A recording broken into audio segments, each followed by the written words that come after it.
नमस्कार दोस्तों, इस वक्त की सबसे बड़ी खबर यह है कि गोल्ड मेडलिस्ट ने बोले सरकार हमारे मन की भी बात सुने। तो खबर को जानने के लिए सबसे पहले आप चैनल पर नए तो चैनल को सब्सक्राइब कर ले और लाइक भी कर ले। वीडियो अच्छा लगे तो कमेंट भी करें। दरअसल यह बात है कि कई दिनों से गोल्ड मेडलिस्ट खिलाड़ी जो हैं धरने पर, जंतर मंतर पर धरने पर बैठे हुए हैं। तो इस खबर को जानने के लिए वीडियो में आप बने रहें कि क्या बोल रहे हैं खिलाड़ी।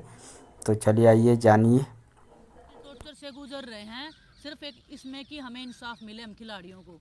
और ये महिला खिलाड़ियों की सम्मान की बात है। हम इंटरनेशनल लेवल पे ओलंपिक में मेडल लाते हैं हमारे। आपने सुना कि विनेश फोगाट और सत्यपाल मलिक उन्होंने खिलाड़ियों ने क्या कहा और उनके साथ बजरंग पुनिया आदि खिलाड़ी भी उनके साथ हैं। तो यह पहले भी धरने दे चुके हैं, मगर उनमें कमेटी की बात कह गए थे, लेकिन उनमें कोई भी प्रक्रिया नहीं समझ में आई। तो फिर से इन खिलाड़ियों ने निर्णय लिया, फिर से हम लोग धरने पर बैठे थे। उनको धरना का साथ देने के लिए वहाँ पर जम्मू कश्मीर के पूर्व राज्यपाल सत्यपाल मलिक ने भी उनका समर्थन किया और वहाँ पर भी गया, उनसे मिला और बोला कि अब देश के बेटियों के सम्मान की बात है, ये कोई साधारण बात नहीं है, देश की बेटियों के सम्मान की बात है। तो चलिए, खबर को जानने के लिए आपको बहुत बहुत धन्यवाद। आप चैनल पर नहीं तो चैनल को सब्सक्राइब कर लें और लाइक भी कर लें। वीडियो अच्छा लगे तो कमेंट भी करें।